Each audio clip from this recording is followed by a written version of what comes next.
Cooperative Jauna sa Surigao City. Text or call sa 0951-4192-943. Be a member now.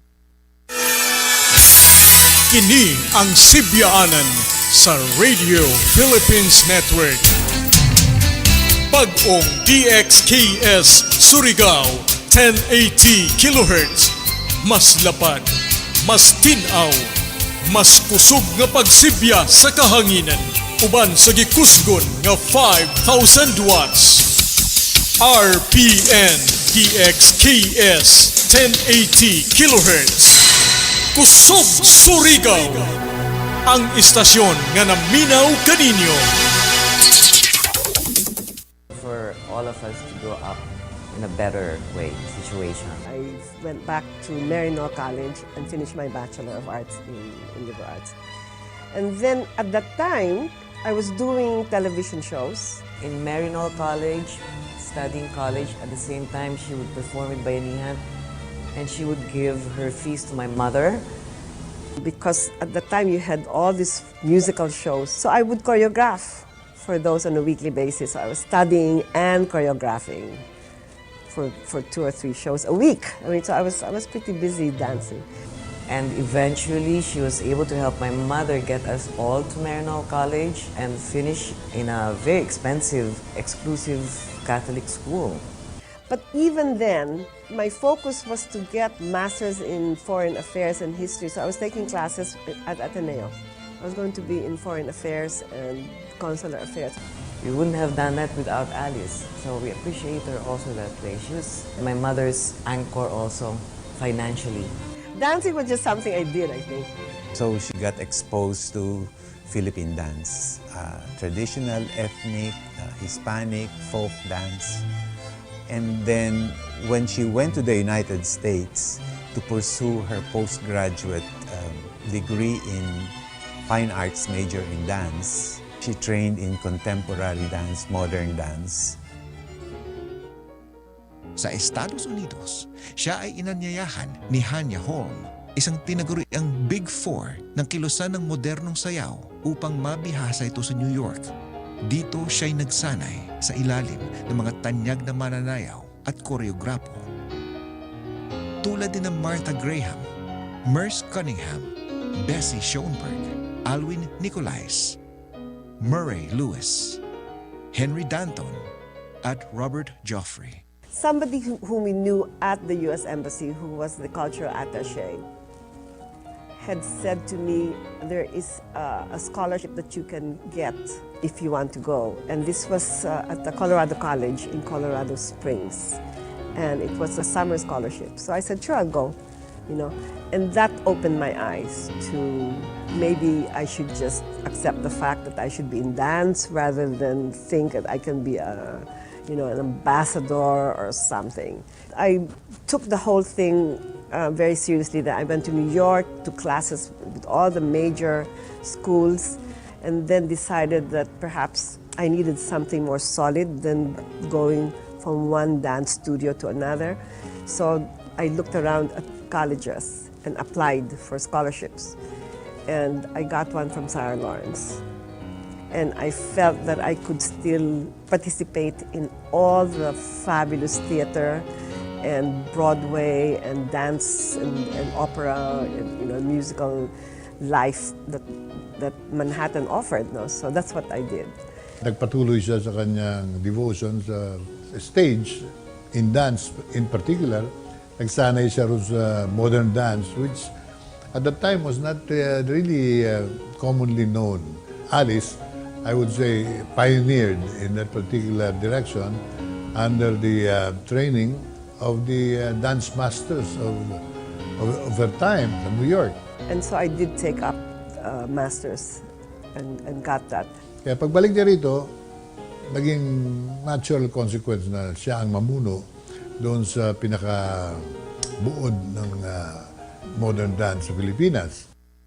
Bukod dito, pinagkalooban din ng scholarship si Alice Reyes ng John D. Rockefeller III Fund at ng Music Promotion Foundation of the Philippines. And then when I came back here, Mrs. Marcos had built this theater. And I had an invitation to go and see it. So I sat up there, I think it's balcony 1 or even balcony 2, and they had presented Dularawan. It was an amazing discovery that we had a theater that was so beautiful. This theater is first class. But the building was empty. They didn't have programs lined up. So I went to Miss Casilag and I said, I'm prepared to do a concert. Would you be interested? The idea of a modern dance concert. At that time, the chairman was Mr. Jaime Zobel, and Tita King was artistic director, I think. So the following year, in February 1970, she staged a first modern dance concert here at the CCP by a Filipino group. And she named that group Alice Reyes and Modern Dance Company, which was followed a few months after by a dance workshop, which attracted a lot of dancers, ballet dancers, folk dancers, theater artists. They all came here. So I trained them for almost 6 months in the modern dance idiom, because nobody had any training in the modern dance idiom, which I had taken up in the States. So that was the beginning of the modern dance, I think, the introduction of modern dance to Manila. Lito Atienza was my first manager for the Alice Reyes Modern Dance Company. I was with Alfredo Roses, advertising and public relations. We were handling the cultural center account. So that gave me a double pleasure of helping the cultural center in its mission, and at the same time helping a friend, Alice Reyes, to be promoted properly. And because it was so successful, he had said, well, why don't we take it on a tour? So we toured. We brought it down to the Visayas and to Mindanao and up north. And from then on, after that first presentation, naging tanyag na si Alice, the Pilipinas, the modern dance master, proponent, and expert.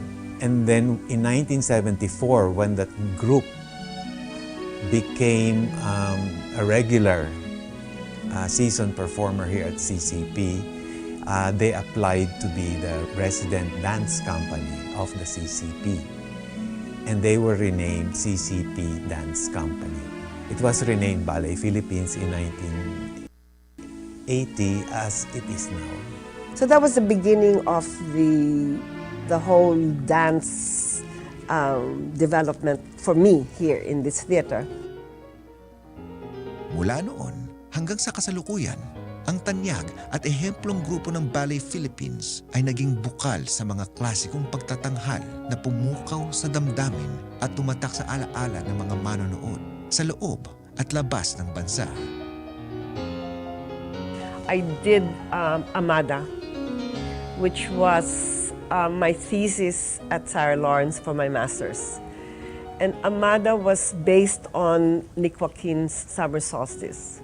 And it's a beautifully done, very dramatic, yet very energetic 18-minute choreography about the Tagtarin ritual and male dominance, feminism.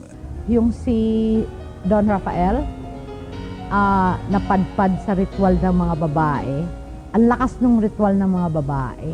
Tapos yung Tatarin, the leader, type ng mga babae ang Amada kasi ano yan ang power ng babae over men. So many messages in that piece, but beautifully and powerfully expressed through the choreography. Kinrap mo kasi yung choreography to the soul of this person, to the personality of that given title. Amada is crafted to the person of Alice Reyes. As she dances, and she, oh my God, she was sexy. A sexy woman. Sabi ko, my God, who is this? Sexy. Of course, I know, it's Alice Reyes. Ang haba ng buhok, sexy, tapos ang haba ng ganda ng paa, high extension, sabi ko naman, That was the first piece that I think opened the eyes of the audiences who came and saw that modern dance genre was a very good vehicle to use for developing our Filipino stories, Filipino music, and Filipino collaborative theater arts. It was Russia. This was a choreography of Cora Inigo for Ballet Philippines. It's based on Amelia La Peña Bonifacio's Ang Paglalakbay ni Sisa with Alice Reyes as Sisa. And I played Basilio. The other one was Crispin. And the two of us were lifting her. Parang nakadapang ganun siya. And we were lifting her here at saka sa legs. Then her shoulder gave in. Yung joint dito lumabas, yung buto. And then ibinalik namin sa socket and she continued dancing despite the pain. Yun ang pride. 29 standing ovation, would you believe?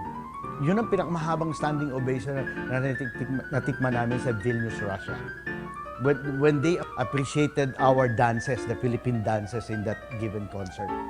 And then everywhere we go, even to the remotest part of Russia, lahat sila, wow, this is so beautiful. And they really came again. Napupuno talaga yung theater, bumabalik talaga sila. Kasama na rito ang makahalagang kolaborasyon ng iba't ibang henyo mula sa iba't ibang larangan ng sining. Nagsanib puwersa upang makabuo ng mga klasikong obra maestra sa pangunguna ni Alice Reyes. Yung aking akda na ginawa niya ng sayaw, yung Tales of the Manuvu, ang CCP nag-assign sa kanya. Talagang kanyang likha yung sayaw ng Tales of the Manuvu. Medyo mahirap yung Tales of the Manuvu dahil Alice's suggestion, ibinase yon sa mga kwentong bayan ng mga Manobo sa Mindanao. Tales of the Manuvu, which was a work by music by Nonong Pedero, choreography by Alice Reyes, libretto by Bienvenido Lumbera. I like that piece. I danced in that piece. I was the contrabida.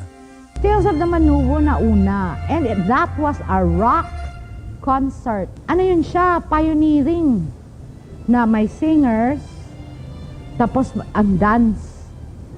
Nasa tabi ang singers. But the show, Tales of the Manuvo, was so innovative of the time. It was so trailblazing at the time. Na singers and dancers.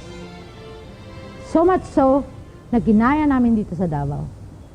I think they're restaging it. Which is a challenge to me because I think I have to re-choreograph, and at this point where I can't dance like I used to is a challenge. So it's going to be very interesting. The other work is Itim Asu. I think that's another masterpiece. It's about the assassination of Governor Bustamante during the Spanish colonial period based on Virginia Moreno's script.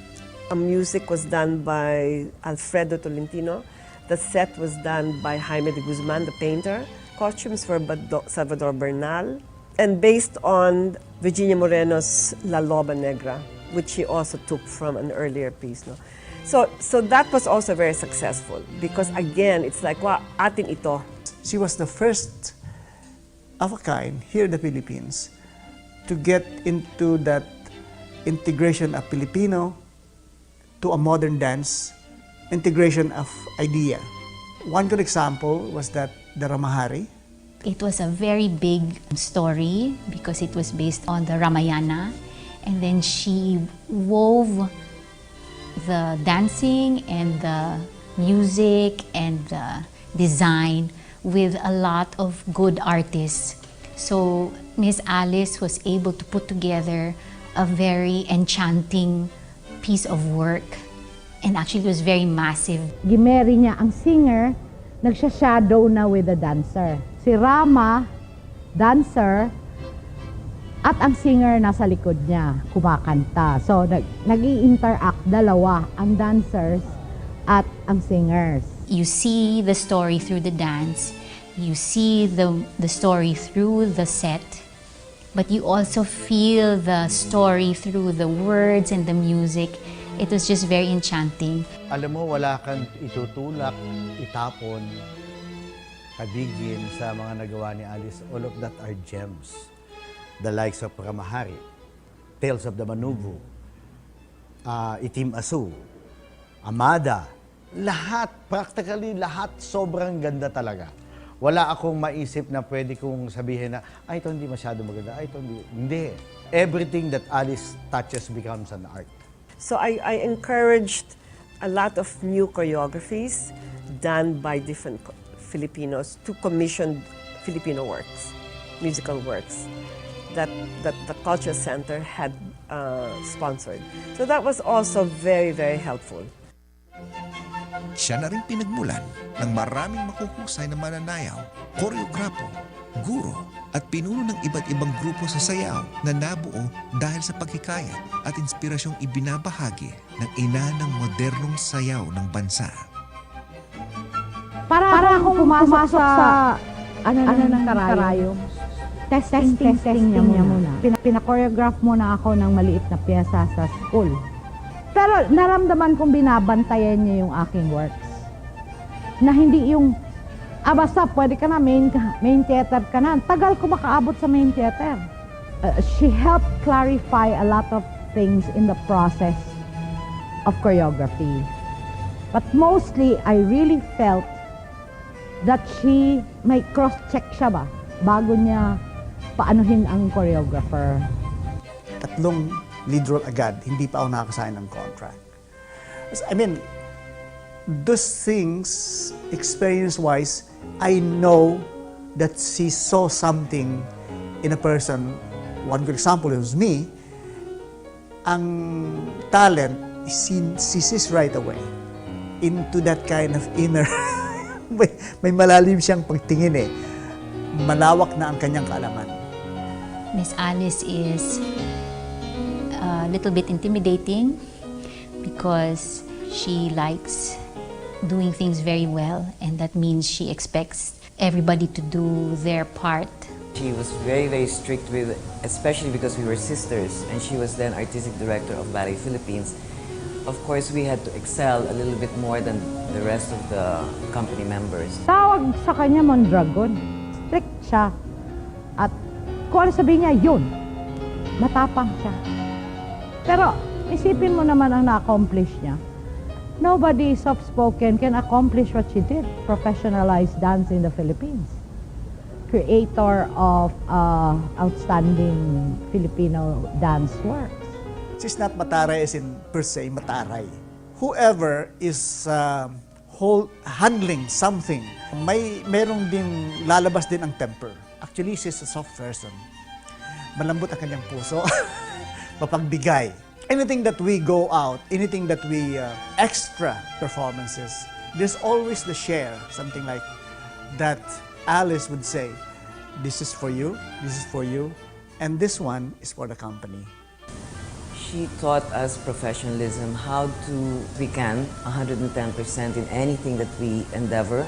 In dance, we had to be the best. Ang importante sa kanya yung dedication yung bunga ng production at yung galing ng mga performer. So discipline is number 1, and you can rely on Alice as far as that's concerned. She knew how to train people, and she knew how to make people appreciate her art.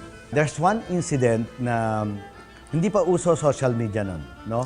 Walang text, walang cellphone, telepono lang. Buti kung makakuha ka pa ng landline. Mahirap kumuha ng landline. Since bagsak ang telepono, all of that, because it's signal number 3, we have to go. We would work at the basement. The CCP ballet studio is at the basement of this building. There wouldn't be any air conditioning, no lights, kasi brown out. We know that Alice is going to be there and that she will rehearse true enough. No? I remember crossing the Rojas Boulevard at signal number 3, yung payong ko nga bumaliktad na sa sobrang lakas ng hangin. Tapos basang-basa ka na. But when I enter the artist entrance ng CCP, madilim, syempre blackout, no? Pero I know there's light in the rehearsal hall. And true enough, Alice is there waiting with all the candles all around the rehearsal hall. At tapos nagpabili siya ng battery kasi tuloy ang rehearsal. She would push us, and because she had to finish the choreography or she had to rehearse and clean up the dance. It was hard, but we willingly worked with her. She demanded a certain kind of standard, and that she put into Ballet Philippines as well. That's why I think Ballet Philippines is one of the most successful dance companies. Isang pinuno at dakilang haligi ng sining na lumikha ng mga bagong direksyon at daan para sa makabagong pananaw, kontemporanyong estilo tungo sa pagpapaunlad ng Filipinong sayaw. That was the first presentation na ang ginamit na estilo ay modern dance. So hindi pa natin sigurado kung magpapalakpakan ng tao o uuwi. Dahil pag hindi nagustuhan ng audience yung presentation, pwedeng tumayo yun, umuwi anytime. Pero hindi, napako sila sa mga upuan nila dahil yung emotion and feeling of that particular show that she presented captivated the audience, and that's the reason why she continued on being recognized as the queen of modern dance in the Philippines. Yung kanyang idea here at the Ballet Philippines, here at the Cultural Center, advocacy niya is that the pursuant ang kanyang pagpapalawak ng kaalaman at appreciation ng kultura ng sayaw. Na-integrate niya yung Filipino story into the modern dance. Pinagsama niya at ikinikwento niya ng maganda. Ang maganda pa noon ay maganda ang presentasyon. The type of dances that Alice brought us is something that capture every audience kasi iba yung pagkaka-craft niya. May classic na siya. The Alice Reyes type of modern dance is something so beautiful na it extends. Parang kung papanoorin mo siya, parang nahihila yung soul mo. Sa kanyang paglalakbay tungo sa paghubog at paglinang ng kanyang sining ay kanyang binigyang kahulugan ang tunay na layunin ng isang Filipinong artista. Sa kanyang mga ipinunlang panahon, dedikasyon, kahusayan, kalidad ng profesionalismo at karanasan tungo sa pagpapaunlad ng Filipinong larangan ng sayaw. Training dancers, training choreographers, training teachers from the experience that she gave when they were company members. Ngayon, lumalawak. At saka yung value na nilabas niya when we were still dancing, nagagamit nila ngayon. Look at Ballet Philippines now. For nearly 50 years na siya. All these years, hindi kailangan i-prove ng Ballet Philippines na kailangan niyang patotohanan sa tao na magaling kami. No. Ballet Philippines will always be Ballet Philippines. The professional level of performing in Ballet Philippines will always be the same. Nandun siya sa international level. That's one. No? The kind of working etiquette na na-develop ng lahat ng mananayo doon starts from Alice. You know, nagte-transfer siya from generation to generation without Alice even saying a word. Yun ang iniwan na siguro legacy ni Alice. The kind of working condition will always be there. My mother instilled in me this teaching that talent is God-given, and if you are given that talent, it was a responsibility for you to develop it and to make sure that you stay with it and made it part of your life and that you shared it with as many as you can. So for me, I always felt that I needed to do this. I had, so it wasn't really a choice. Ang kanyang uliraning ehemplo ay nagsisilbing tanglaw at modelo di lamang para sa mga Filipinong mananayaw, kundi pati sa mga kulturang manggagawa. Ito ang kanyang kaganapan bilang isang esensyal at kumpletong artista, bilang isang tunay na alagad ng sining. I remember a policy sa Cultural Center. Nagbabayad ng super mahal ang mayayaman yung mahihirap, piso ang general admission doon sa balcony. Nakareserba palagi yun sa mga mahihirap. Dahil sabi nga niya, walang saysay ang ating pagsisikap to promote culture, both international and local, kung ang mga mahihirap hindi kasali. To start with, ang works niya, karamihan talaga Philippinized. Filipino works. Pero ang aking pinaka-appreciate, she built a company that has become the institution for creating Filipino works, for choreographers, then up to now. Ballet Philippines, nag-e-encourage ng Filipinization. Parang feeling mo, pag choreograph mo pa, kailangan Pinoy. She did through her own efforts, with the help of us and the other people who helped Ballet Philippines, professionalize the company by giving them a career. When I say giving them a career, the dancers a career, is that they can make a living out of being dancers. I think Ballet Philippines was the first one to give monthly salaries, stipends, etc. So that's a big achievement for Philippine dance. Ang legasiya na inaalay ni dakilang pambansang alagad ng sining, Alice Reyes, ay higit pa sa pagpapayaman ng Filipinong sayaw. Ang kanyang mga kulturang ambag sa kabuuan ay isang masagana at matatag na pundasyon para sa mga panibagong Filipinong pangarap at malikhaing mga layunin para sa kasalukuyan at sa susunod na salinlahi. Well, I think she always as a dancer and as a choreographer, she was able to elevate dance in a more contemporary way when she introduced collaborations between visual artists, Filipino composers. I think this is what we're still doing now, partnering with other disciplines as dance as the pivotal art form. She started that in the 1970s. I think if you look at her works, it's a pride inside of her as a Filipino to be able to bring out through dance our history. Well, the young ballet dancers look up to Miss Alice. They know that she's done so many works. They know how she started everything from scratch here in the CCP with Ballet Philippines. And the young artists respect her.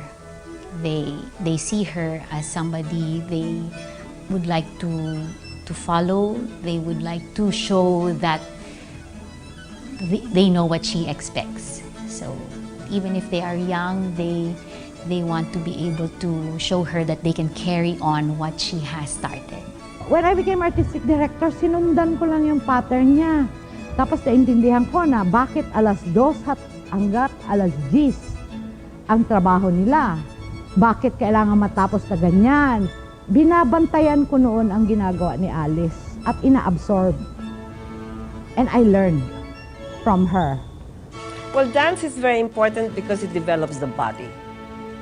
So we all have the ability to move and to dance. As a country, as a culture, and as a nation, we are so musical anyway. So it's very important to develop that natural talent. But dance is also a terrific medium, as we can see with the success of pieces like Amada and Itimasu and Hulupakal and Encantado of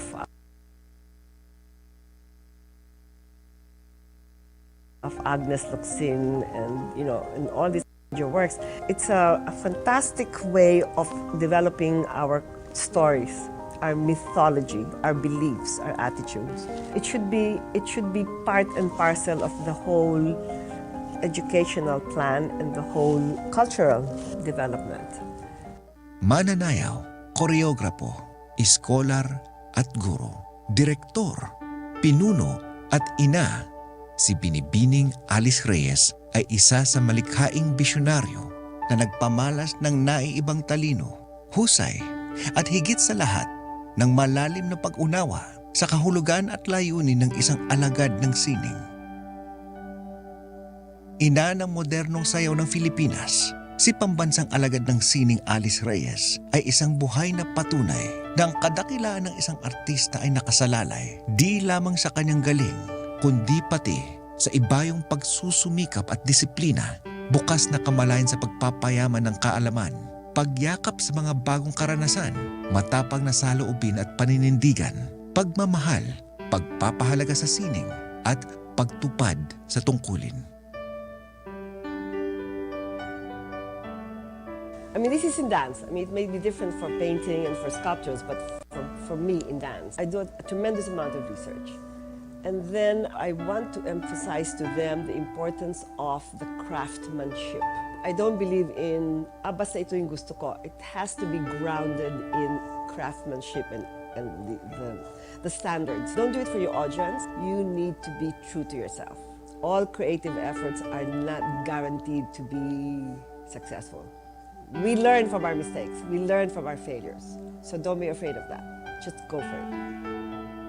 Ang kanyang buhay ay isang ehemplo, di lamang para sa mga artistang Filipino, kundi para sa bawat Pilipino.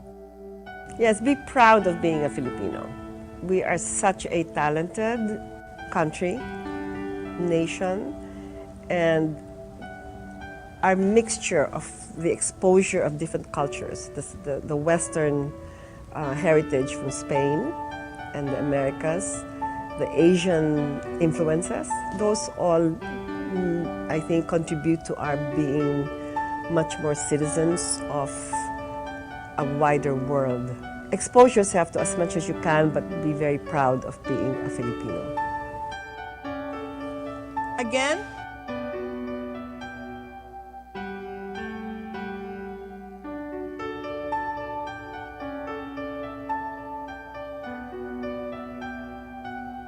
Alice Reyes, ina ng modernong sayaw ng Pilipinas, pambansang alagad ng sining sa sayaw, sa gisag kultura ng Pilipinas.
purpose of the Freedom of Information Project Management Office in conducting campus caravans is to encourage our students to be able to utilize the FOI portal as a research tool. You have to go to www.foi.gov.ph, then create an account. You have to fill in the details. You attach your ID, then you verify your email address, then afterwards you can choose your agency, then you ask your question. Simple as that. Pakalaking tulong sa amin na malaman yung mga ganitong bagay kasi especially that I'm also a journalist, mahalaga na makagather ka talaga yung mga totoong information.